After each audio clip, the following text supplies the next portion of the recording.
Jour du 7e art, c'est hommage aux pionniers du cinéma guinéen. Et parlant des pionniers, ils sont nombreux. Et ce soir, nous avons l'honneur et l'agréable plaisir de recevoir un d'entre eux parmi nous. Et c'est bien celui qui est présent, Mohamed Kamara, qui tout à l'heure vous allez découvrir ce qu'est Mohamed Kamara. Je sais que beaucoup ont entendu parler de lui. Donc vous allez découvrir tout à l'heure qui est cet immense monsieur qui est parmi nous ce soir, Mohamed Kamara. Donc bonsoir à toutes et à tous. Merci d'être venus massivement. Nous avons parmi nous la présence de Cheikh Abdoulaye Kamara, président de la Fédération nationale des cinéastes de Guinée. Bonsoir grand. Nous avons également parmi nous Ogino Kevi, qui est le directeur de production du groupe Joma Media. Bonsoir, merci d'être venu. Et bonsoir également à Thomas, qui est le président du jury de cette 4e édition. Bonsoir à tout le monde. On ne va pas citer, mais merci d'être venu.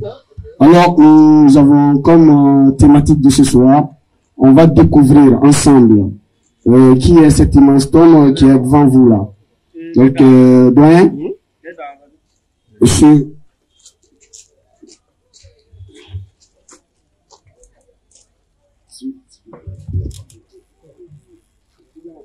doyen, monsieur Kamara, vous allez bien? Donc, nous vous connaissons, nous savons qui vous êtes, mais il y a dans ce public beaucoup de personnes qui ont envie de vous découvrir. Donc, nous allons commencer par vos débuts dans le cinéma, parce que nous avons tous ici quelque chose en commun, c'est cette passion pour le cinéma. Donc, eux, ils sont là pour ça, nous sommes là pour ça, et vous avez fait carrière dans ce cinéma. Mais nous allons commencer à comprendre quel a été votre début dans le cinéma. Qu'est-ce que vous avez commencé le cinéma par quoi et quelle a été votre principale motivation? Merci et bonsoir à tout le monde. Comme il vient de dire, mon nom est Mohamed Kamara. Je suis cinéaste. Mais au début, quand j'étais à Conakry ici, je détestais complètement l'art. J'ai eu la chance de venir en France pour faire des études d'informatique, de gestion et de banque. Mais je suis arrivé à Paris en mois de novembre et je ne pouvais plus m'inscrire à l'université. J'habitais chez mon grand frère. Un jour, je suis sorti sur les Champs-Élysées pour me promener. J'ai rencontré Michel Piccoli. Michel Piccoli, c'est une grande star qui est décédée malheureusement, paix à son âme aujourd'hui. Et j'avais vu Michel Piccoli dans des films quand j'étais à Conakry. Donc, je suis allé directement l'aborder et je lui ai expliqué un petit peu que j'étais un de ses admirateurs. Il était très content de savoir que ces films sont passés à Conakry. Il a demandé, est-ce que je peux accepter qu'il m'offre un café? Nous sommes rentrés dans un café, nous avons discuté, on a sympathisé. Et je lui ai dit que je venais d'arriver de France. Il était très surpris. Et je venais d'arriver d'Afrique. Il était très surpris de voir que je pouvais parler français comme ça. Je lui ai dit que effectivement j'étais universitaire à Conakry et que la langue officielle était le français. Au moment où on se séparait, je lui ai dit que j'habitais chez mon frère et que j'aimerais travailler pour essayer de l'aider pour les dépenses quotidiennes. Et que si jamais il entendait qu'on cherchait du travail quelque part, qu'il m'en parle. Il a dit que lui, il travaille dans le cinéma et le théâtre. Donc, si éventuellement un metteur en scène lui demande un noir, un africain, il parlera de moi et puis je viendrai faire un test. C'était quelques jours de mon arrivée à Paris. Une semaine après, Il m'a téléphoné et il a dit que plus grands auteurs contemporains de France. Donc, je suis venu, j'ai passé le test, et j'ai gagné. J'étais engagé pour 6 mois. Donc, nous avons fait la pièce, nous avons tourné, on a joué. Et après, j'ai pu m'inscrire à l'université parce que c'était maintenant les ouvertures. Donc, le point de départ, c'était cette pièce de théâtre. Et après, parce que Chéreau, c'est l'un des plus grands metteurs en scène et d'opéra de France à l'époque, il est décédé, paix à son nom lui aussi. Et après le travail, quand je me suis inscrit à l'université, mais puisque c'est une pièce qui a beaucoup marché, tous les grands réalisateurs de France venaient voir la pièce et ils admiraient le travail que je faisais. Donc, il y a des gens des droits de l'homme, de l'Amnesty International, c'est des Guinéens qui sont venus à Conakry là-bas, qui connaissaient ma famille ici. Ils ont vu mes photos dans des journaux et ils sont venus au théâtre me voir. Et après, ils étaient tellement contents quand ils sont rentrés à Conakry, ils sont allés dire à ma mère, ah oui, on a vu ton fils, il est devenu un grand, il joue dans l'un des plus grands théâtres de France, avec l'un des plus grands metteurs en scène, etc. Il est ceci, ma mère a mis les mains sur la tête et elle a commencé à crier. Pour dire que j'ai pris l'argent de la famille, que je suis allé dilapider ça en France, et que je ne foutais rien. Je suis rentré dans le théâtre, etc., etc. Après, c'était très compliqué. Elle a pris le téléphone, elle m'a insulté, etc. Il m'a demandé de quitter, et puis elle a raccroché. Elle a fait 1 an sans répondre à mes appels. J'en ai souffert parce que souvent j'avais des problèmes et j'aurais souhaité à cette époque-là pouvoir m'entretenir avec elle pour qu'elle me donne des conseils comme elle a toujours fait quand j'étais ici. Mais c'était difficile. Maintenant, puisque beaucoup de metteurs en scène sont venus et qui ont admiré mon travail, je me suis inscrit à l'université et de temps en temps, les gens m'appelaient pour jouer des petits rôles au cinéma, des petits rôles dans le théâtre, à la télévision, etc. Et je continuais à aller à l'université. Un jour, j'ai fait une publicité pour Air Afrique. Air Afrique est une compagnie que peut-être beaucoup d'entre vous ne connaissent pas. C'est une compagnie aérienne qui reliait l'Afrique au monde entier. Mais la compagnie, je crois, est fermée. Donc, ils ont fait une publicité. Et cette publicité, c'est moi qui l'ai faite. C'était l'une des publicités de Air Afrique qui a le plus marché dans le monde. Et c'était dans tous les journaux. Donc, les journaux venaient ici. Le Point, le Figaro, l'Express. Il y a des journaux africains comme Jeune Afrique, à l'époque Africasie, etc. Et ma mère, quand elle partait au marché, ses copines qui avaient vu mes photos dans ces journaux lui disaient, ah oui, mais on a vu ton fils, il est devenu un grand monsieur, c'est un grand quelqu'un maintenant en Europe, etc. Il est admirable, il est ceci, il est cela. Bon, pour une maman, c'est des compliments et c'est bien. Bon. Un jour, elle a pris le téléphone, elle m'a appelé, elle dit, bon, il paraît que ton travail là, c'est bien. Mais si tu l'aimes, fais-le. Mais à côté, fais quelque chose de sérieux. J'ai dit, c'est quoi que tu veux que je fasse? Il m'a dit, va à l'université. Je lui ai dit, je suis déjà à l'université. Il dit, bon, gagne un diplôme.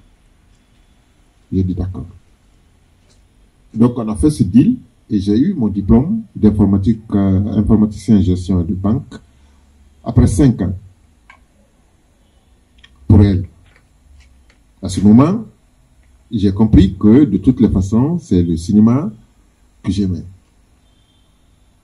après le diplôme à l'université de Nanterre, je me suis inscrit au centre américain qui était à l'époque sur le boulevard Raspail. J'ai pris les cours avec Blanche Salan, qui était une des assistantes de Lise Strasberg. Lise Strasberg, c'est l'un des plus grands professeurs d'art au monde. C'est lui qui a formé des gens comme Marlon Brando, comme James Dean, comme Al Pacino, comme Robert De Niro, comme Dustin Hoffman, etc. Donc, il avait une assistante qui enseignait au centre américain à Paris. Donc, j'ai été faire les cours d'art dramatique chez elle. Après, je me suis inscrit au théâtre au Bouffe du Nord avec Peter Brook. Puis, je suis allé faire un autre stage chez Gabriel Caran. C'était le centre de langue française internationale. Puis, j'ai commencé maintenant à jouer en tant qu'acteur. J'ai travaillé dans beaucoup de films français, des films anglais, et des films italiens, avec des gens comme Marlon Brando, Marco Ferreri, comme La Casa del Sorriso, et puis des films américains, etc. Ben, à la longue, je me suis rendu compte que, finalement, les rôles que je jouais étaient des rôles de subalternes, de noirs, comme c'est dans l'esprit des Occidentaux. Ce sont des dealers, ce sont des voleurs, ce sont des malfrats, etc. Et à un moment donné, j'en avais marre et puis j'étais saturé. Je me suis dit, bon, peut-être que si j'arrive à écrire mes propres scénarios, je peux écrire des rôles pour moi. Et si quelqu'un accepte de réaliser le film, en contrepartie, je vais jouer le rôle que je me suis écrit. Parce que, au départ, je ne suis pas réalisateur, c'est vrai, et mon travail, c'est jouer. Et quand je me suis dit ça, à un moment, j'ai écrit mon premier scénario qui s'appelle Denko. C'est un court-métrage.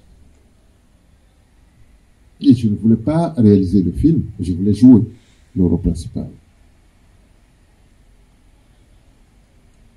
Donc, j'ai démarché, j'ai vu plein de productions en France là-bas, plein de réalisateurs.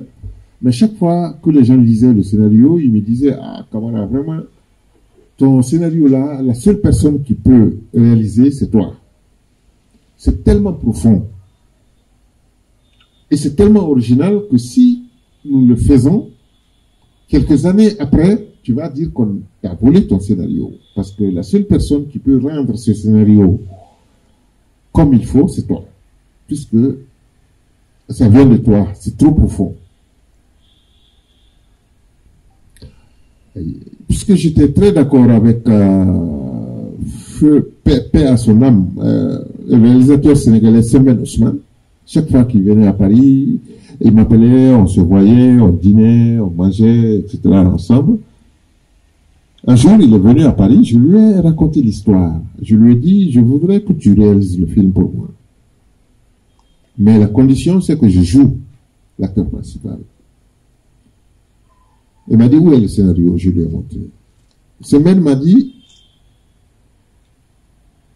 la seule personne qui peut réaliser ce scénario, c'est toi. Moi, j'aurais aimé avoir cette idée, mais je ne l'ai pas eu. C'est toi qui l'as eu, donc c'est toi qui dois faire ce scénario. Bon, j'avais toujours le scénario, j'ai montré à Idrissa Ouedraogo, à tous mes copains qui pouvaient faire des films, etc.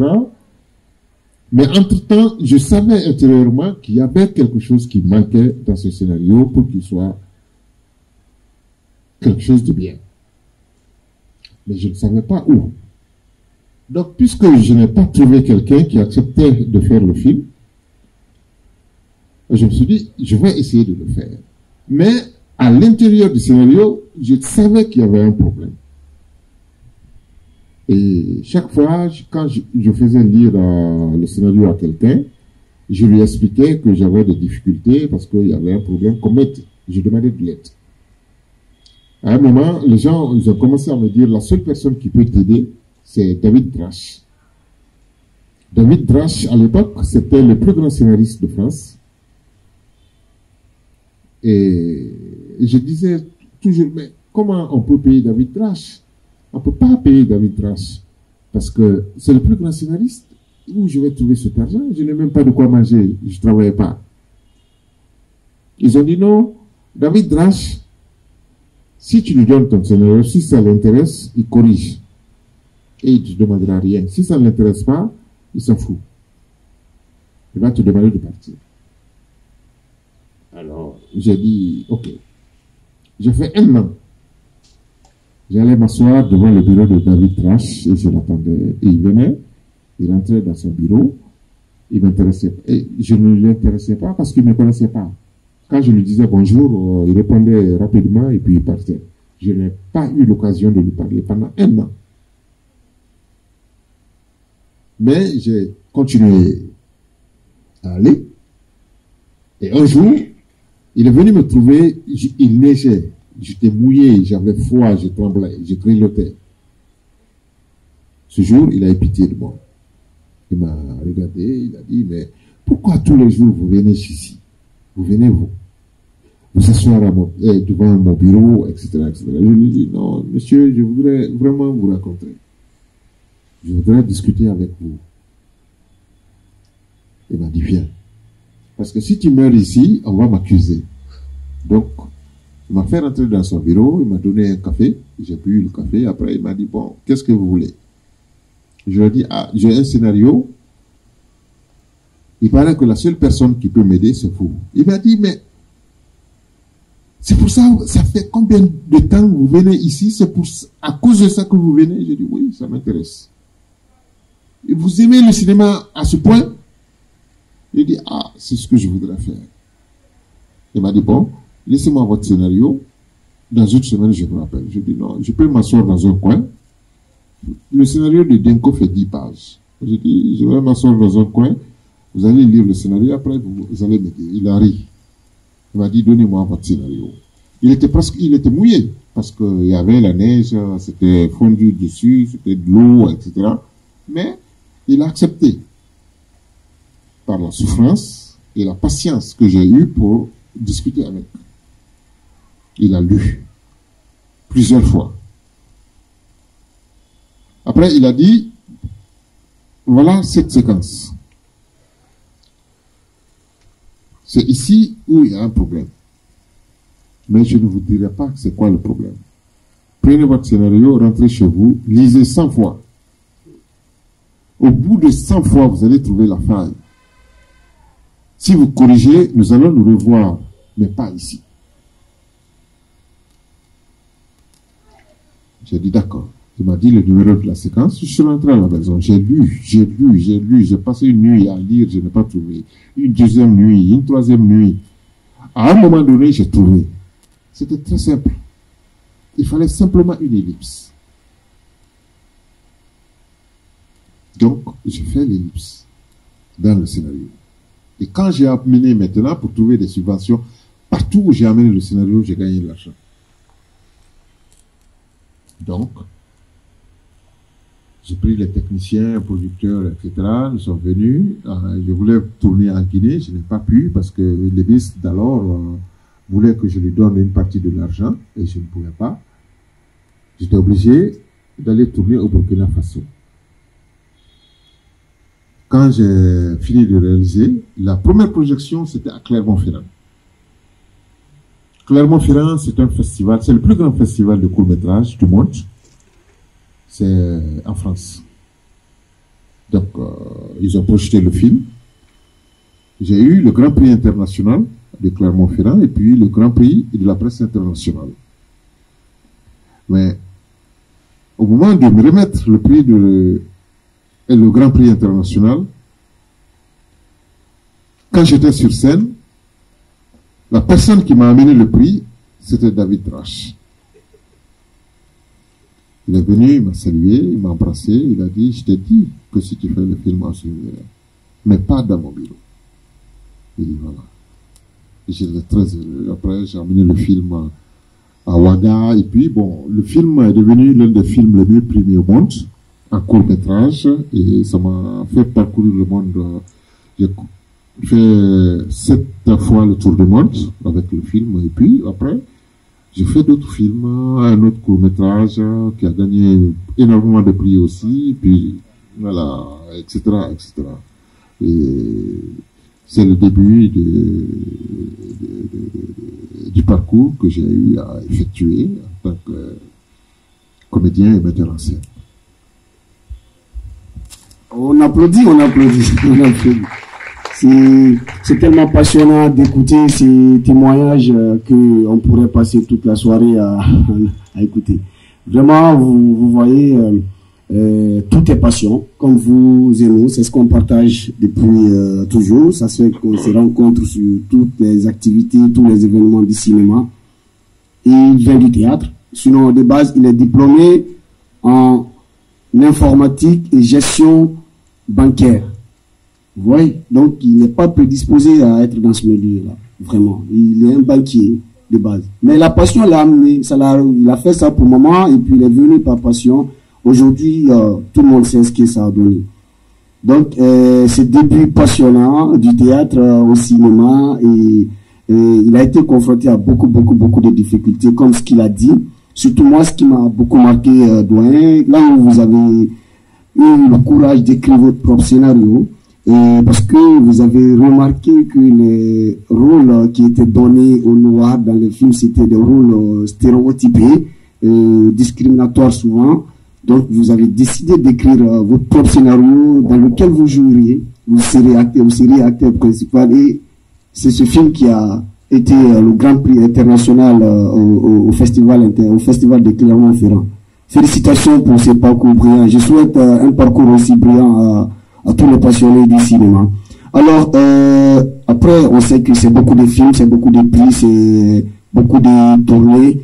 Vous allez nous parler donc de votre filmographie. Et il y a combien de films dans votre filmographie? Mohamed Kamara, c'est combien de films? Quels sont ces films et quelles sont les conditions dans lesquelles ces différents films ont été réalisés? Et après, on parlera de votre palmarès richissime, parce qu'on sait qu'il y en a beaucoup. Je ne vous le dis pas d'abord, mais il y a une information très importante qu'on va vous donner après. Donc, vous allez nous parler de ces différents films et les conditions dans lesquelles ces films ont été faits.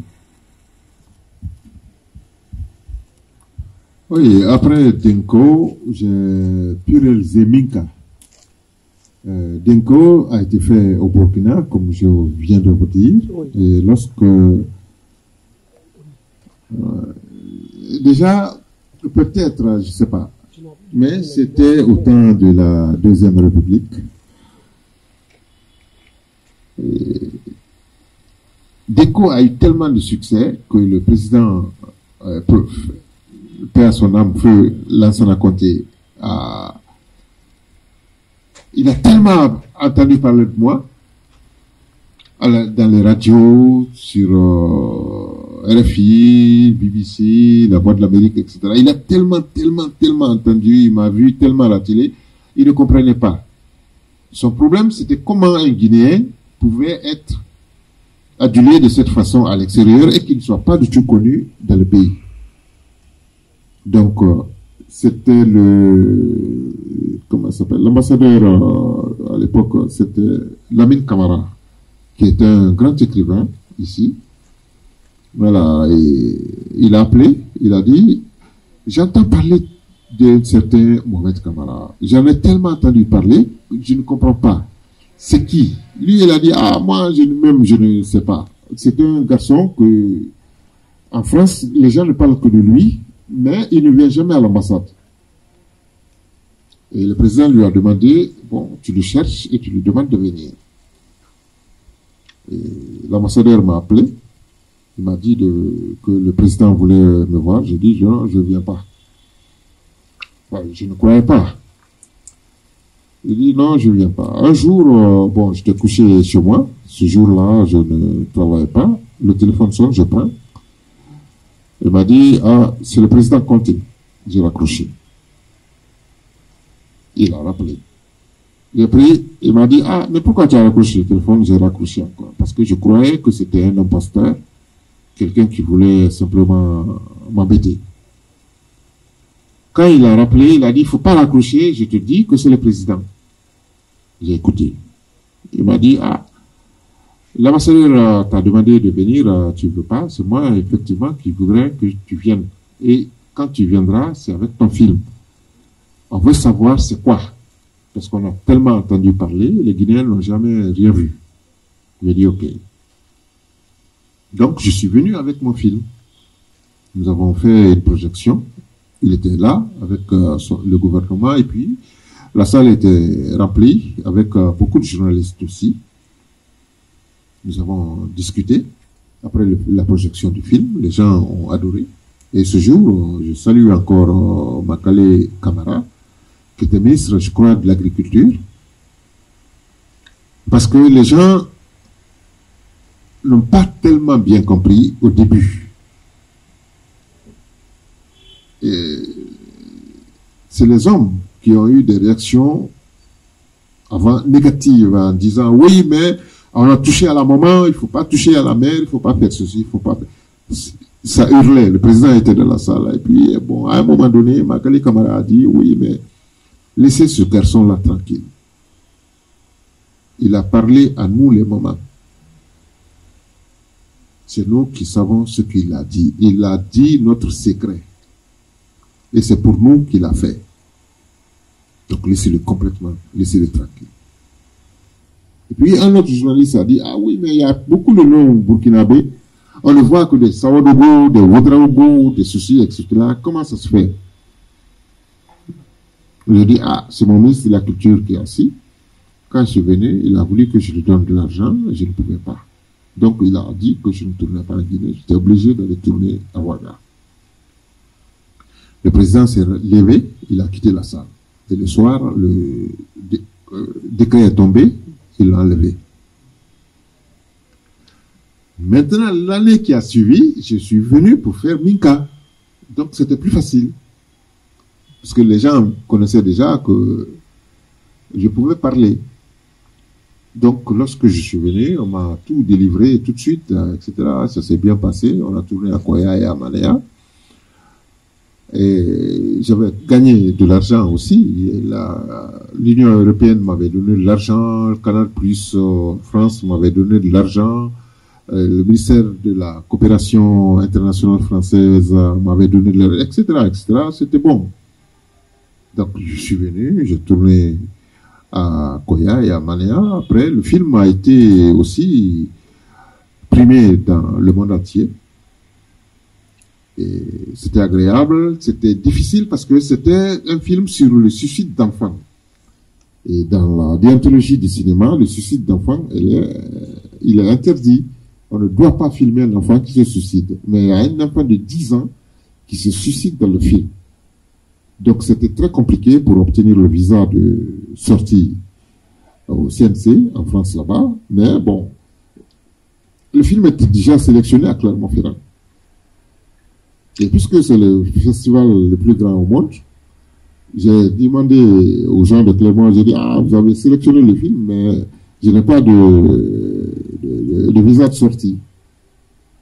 Donc les patrons du festival sont venus au CNC, ils ont demandé, bon, on va faire une commission pour discuter avec le réalisateur pour qu'il nous explique pourquoi il a fait ça.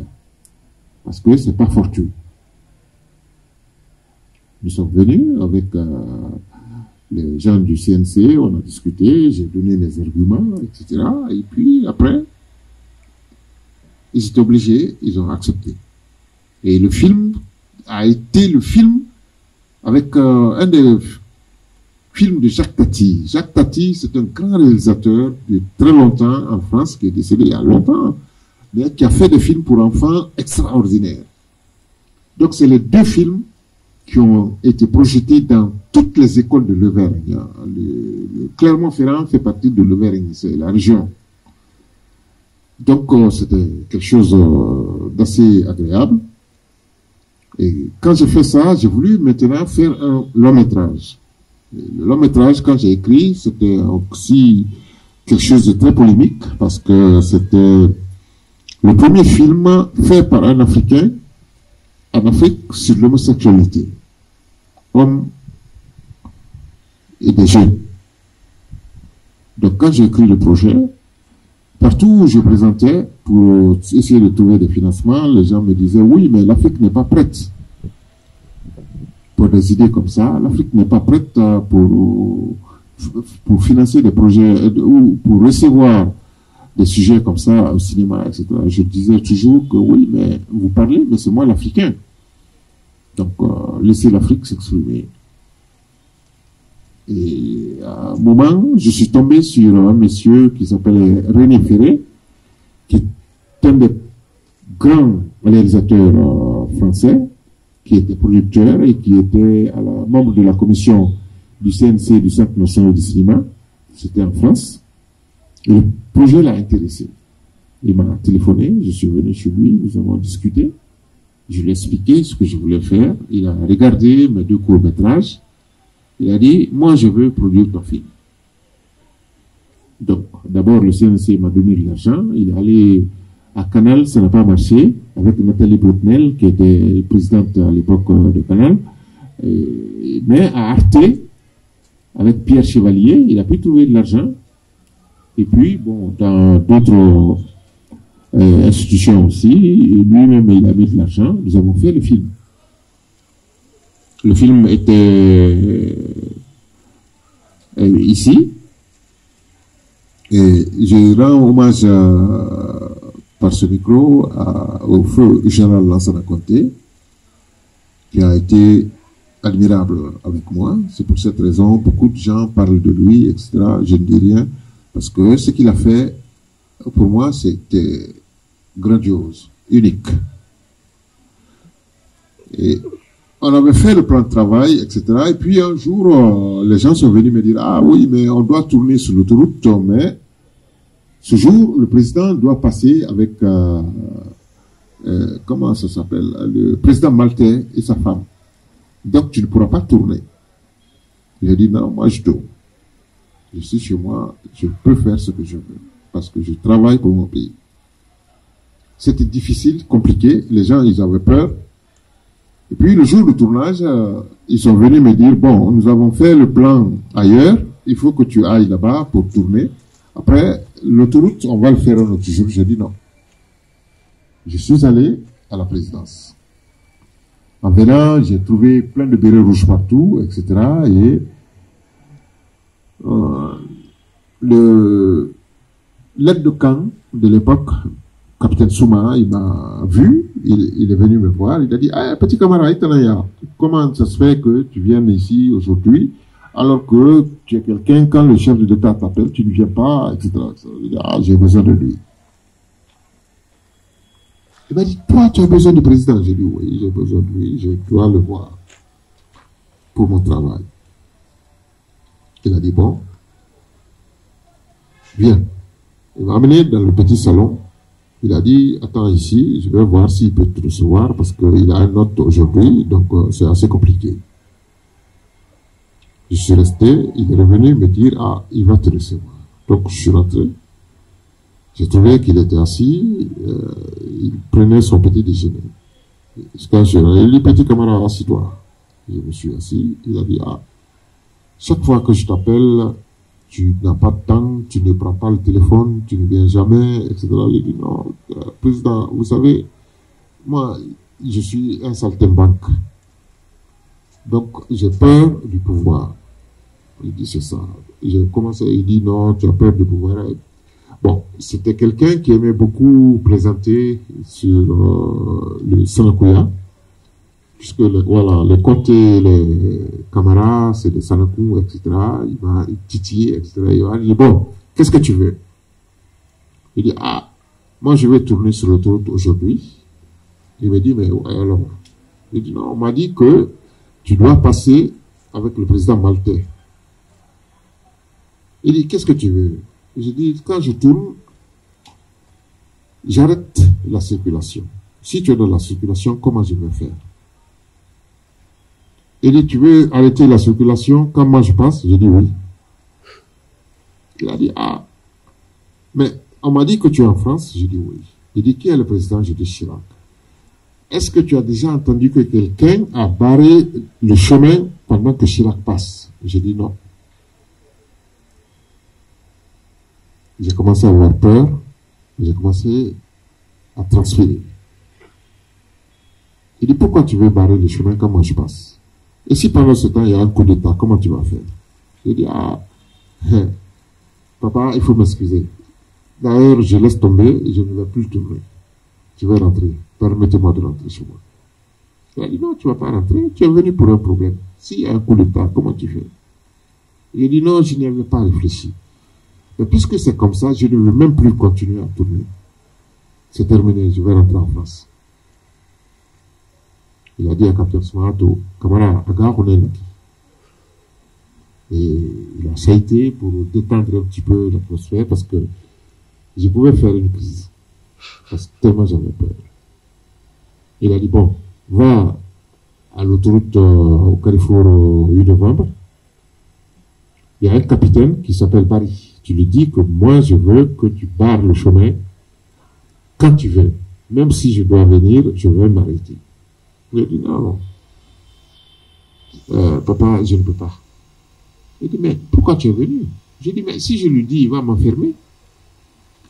Avant que vous ne soyez au courant que je suis enfermé, on me ferait ce que il dit, ah oui, ça, tu as raison. Il a dit à Capitaine Souma, il dit, bon, accompagne le garçon, tu vas le dire à Capitaine Souma. S'il veut, il peut me téléphoner. On est allé, il a dit, et j'ai pu tourner. Nous avons tourné, mais c'est sa femme et la femme du président maltais qui sont venus et qui se sont arrêtés pendant que j'ai dit, il faut couper la route. Et ça n'a pas de prix. C'était un grand honneur.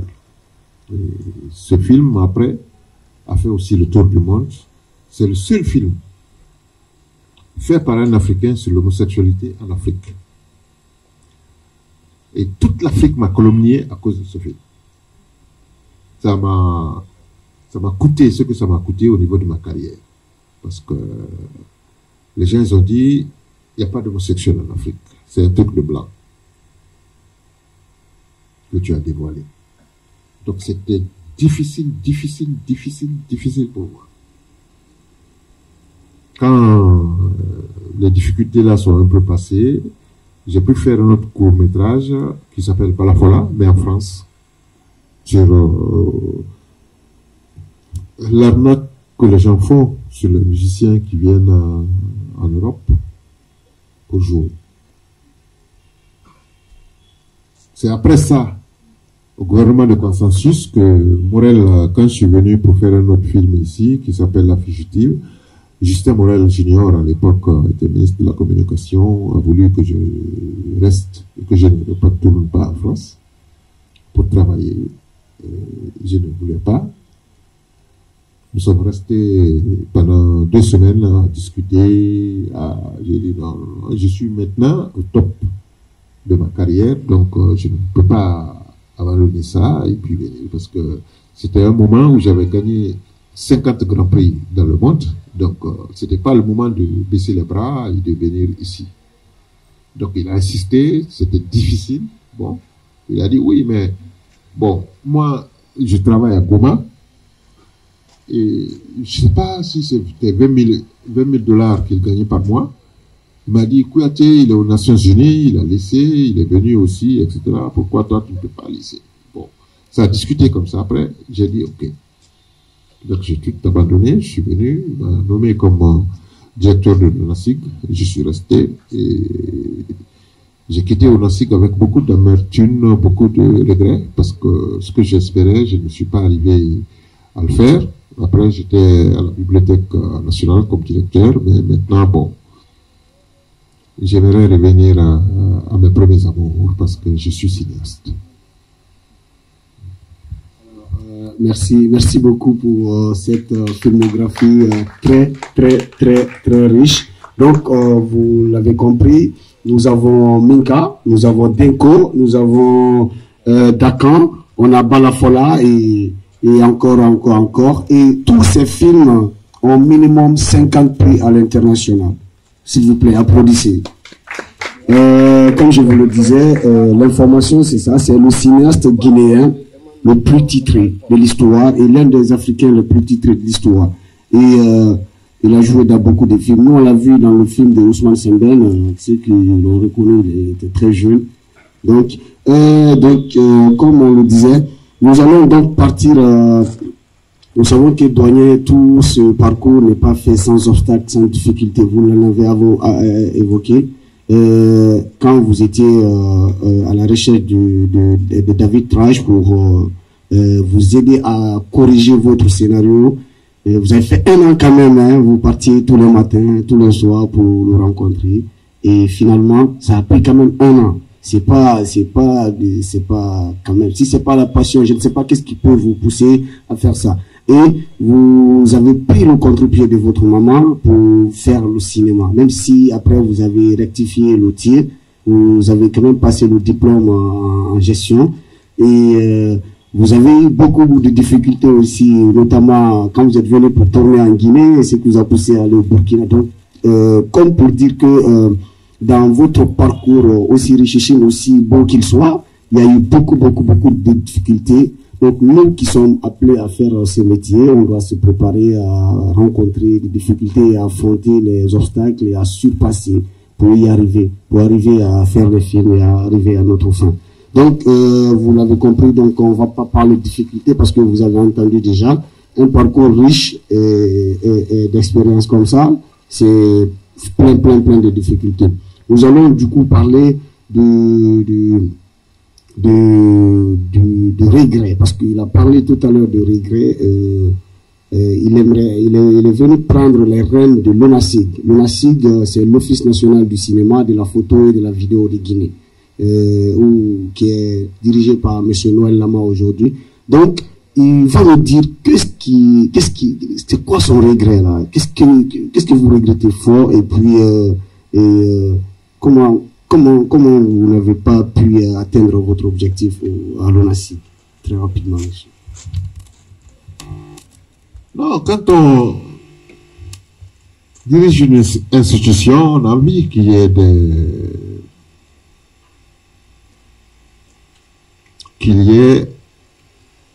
de la relève. Quand j'ai commencé à faire mon film, je suis allé au Burkina. J'ai rencontré Cheikh Fantomadi Camara, qui avait beaucoup de souffrances, qui n'arrivait pas à s'en sortir, etc. C'était compliqué. Donc, j'ai pu l'aider. J'ai fait Denko avec lui. Après, quand j'ai fait Minka, je l'ai fait venir à Conakry. Nous avons tourné, je l'ai présenté à beaucoup de personnes. Avec Dakan aussi, je l'ai fait venir à Conakry. Nous avons fait le travail, je l'ai présenté à tout le monde. Après, quand j'ai fait Balafola, en France, là-bas, c'était, je crois, dans le Puy-de-Dôme, je l'ai fait venir, il a été toujours assistant, il s'était bien, s'est bien formé, et il a commencé lui aussi à faire des films. J'ai cru que, quand je venais à ONACIG, je pouvais faire la même chose avec beaucoup de jeunes. Ce qui est regrettable, depuis que je suis là, c'est que il n'y a pas de salle de cinéma à la disposition de la jeunesse. Et on ne peut pas parler de cinéma sans salle de cinéma, c'est pas possible. Parce que quand tu fais un film, c'est pas le faire et le mettre dans un tiroir, c'est le projeter. Ce ne serait-ce que on invite la famille, on invite les copains, on invite les voisins pour qu'ils viennent voir. C'est un réconfort moral qui est très important pour quelqu'un. Parce qu'aujourd'hui, on sait qu'il n'y a pas de subvention pour faire des films, et que les jeunes, quand ils veulent faire des films, ils font des films avec tellement de difficultés. Souvent, c'est l'argent de la famille qu'ils prennent et ils mettent dans le cinéma. Une fois qu'ils ont fait le film, ils le mettent dans le tiroir. Mais s'il y avait une salle de cinéma qu'on pouvait mettre à la disposition de la jeunesse, après le tournage, on projette, et que le père, la mère, la sœur, etc., la famille viennent et qu'ils voient que l'enfant est en train de faire quelque chose d'extraordinaire, peut-être que c'est le réconfort moral pour l'enfant va le pousser à aller plus loin. Mais puisque ça n'existe pas, et c'est un problème sérieux. Nos jeunes, on ne sait pas les films qu'ils font, où ça va. Donc ça, c'est l'un des plus grands regrets de mon existence, parce que j'ai tout fait pour qu'on crée au moins une salle qu'on mette à la disposition des jeunes qui peut les aider à présenter leurs films, à faire sortir leurs films, à gagner un peu d'argent. Parce que quand tu as, par exemple, une salle de cinéma. Un jeune, il a fait un film, il vient, il négocie 50-50. Après la projection, on lui donne 50% des recettes.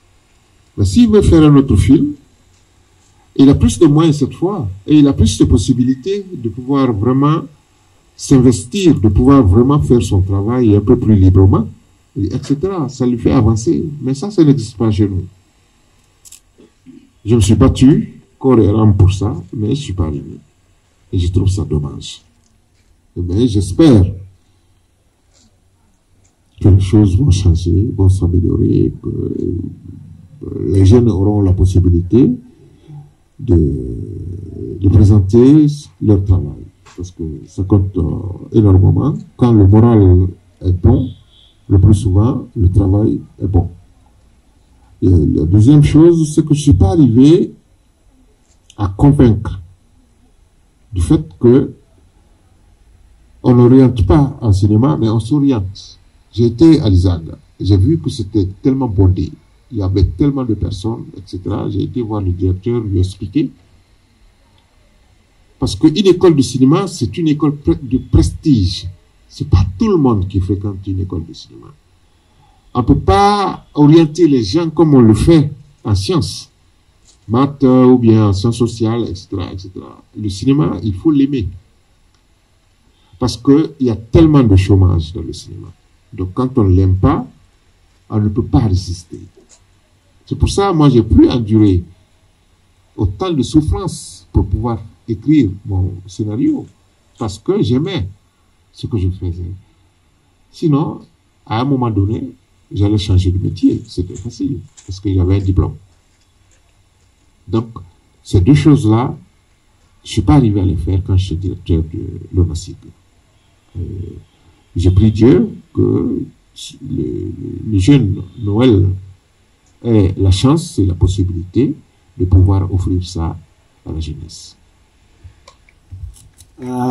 Merci encore une fois de plus. Les regrets, c'est quand tu renonces au regret, tu as renoncé à la vie. Hein. On en a tous et on va continuer d'avoir des regrets. Mais ce qui est important, c'est d'être encore là et d'avoir la possibilité de refaire les choses. Comme il a dit, il veut revenir dans le cinéma, il veut revenir à ses amours et on est là. Et j'espère que nous avons de plus en plus d'opportunités de parler de cinéma comme ce soir, comme les 7 jours du 7e art. Il y en a plus. Donc, on va parler de cinéma, on va parler des passions du cinéma, on va transmettre cette passion-là aux gens pour que la relève soit là, pour que les jeunes puissent quand même présenter leur talent et pour que les doyens, qu'on puisse leur montrer que nous pouvons faire quelque chose dans ce cinéma, qu'ils ont laissé un héritage et qu'on s'en est servi pour construire un autre avenir pour le cinéma guinéen. Donc, on va pas parler quand même sans voir des films. Nous allons avoir la chance de voir ce film, le film du doyen.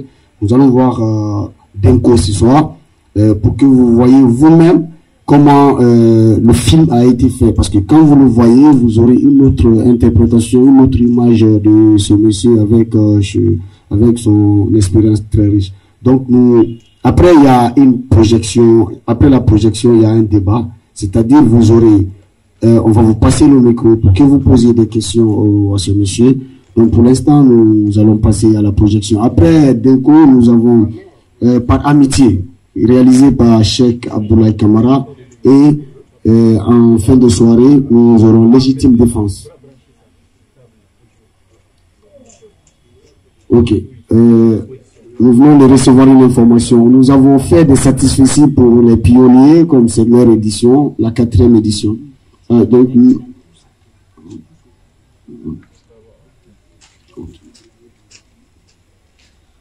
Donc nous avons fait un satisfecit symbolique pour couronner sa carrière, pour couronner symboliquement sa carrière, parce que nous on n'a pas de prix, c'est juste un satisfecit pour reconnaître comme acte de reconnaissance de tout ce qu'il a fait pour le cinéma guinéen et le cinéma africain. Donc cinéphile, cinéaste, nous allons passer à la projection du film et je souhaite à toutes et tous bonne projection. Il y a un autre président du jury qui a un mot à glisser, monsieur Thomas Grand. Merci beaucoup. Excusez-moi de prendre la parole. Je voudrais vraiment qu'on reconnaisse tous la chance qu'on a aujourd'hui d'écouter ce grand monsieur du cinéma guinéen. Et j'aimerais bien quand même, avant qu'on passe à la projection du film, vous laisser l'opportunité de nous dire ce que vous avez envie de dire à ce public-là, des choses qu'on vous a pas posées, des questions qu'on vous a pas posées, des messages que vous avez envie d'adresser à la jeunesse qui aime le cinéma, qui veut faire du cinéma.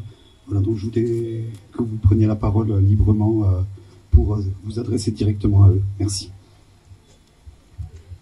Ok, merci.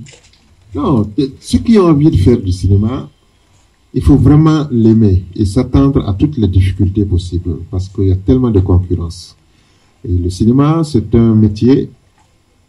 Quand on fait un film, il faut que tout le monde adhère. Il faut que le public adhère. C'est pour cette raison, il faut que l'État vous aide et que vous ne soyez pas suffisant. C'est-à-dire, je connais. Il faut toujours se dire qu'il y a quelqu'un qui connaît quelque chose que je ne connais pas. Posez toujours des questions, beaucoup de questions. Aujourd'hui encore, quand moi je fais un projet, je vais voir mes aînés, les doyens, comme Cheikh Oumar Bari, comme Moussa Kemo Diakité, etc. C'est pour apprendre toujours. Parce que l'autre, la seule chose qu'il peut faire qui va t'aimer, c'est que tu lui montres quelque chose qu'il ne connaît pas. Si tu lui montres ce qu'il connaît, il n'en a pas besoin. Et il ne faut pas oublier, en Afrique, c'est les vieux qui détiennent la culture. Il ne faut jamais oublier d'où nous venons. Aujourd'hui, nous jeunes, ou vous jeunes, vous avez des difficultés à aller voir vos grands-pères, discuter avec eux. On est toujours sur l'Internet, sur la télé. Alors que ce que le grand-père connaît, la télé ne montre jamais ça. Et c'est ça qui peut sortir quelqu'un de l'ordinaire. C'est pour ça il faut beaucoup de patience et il faut beaucoup rentrer dans nos cultures pour sortir ce qui est caché. Merci. Merci beaucoup. Applaudissez encore une fois.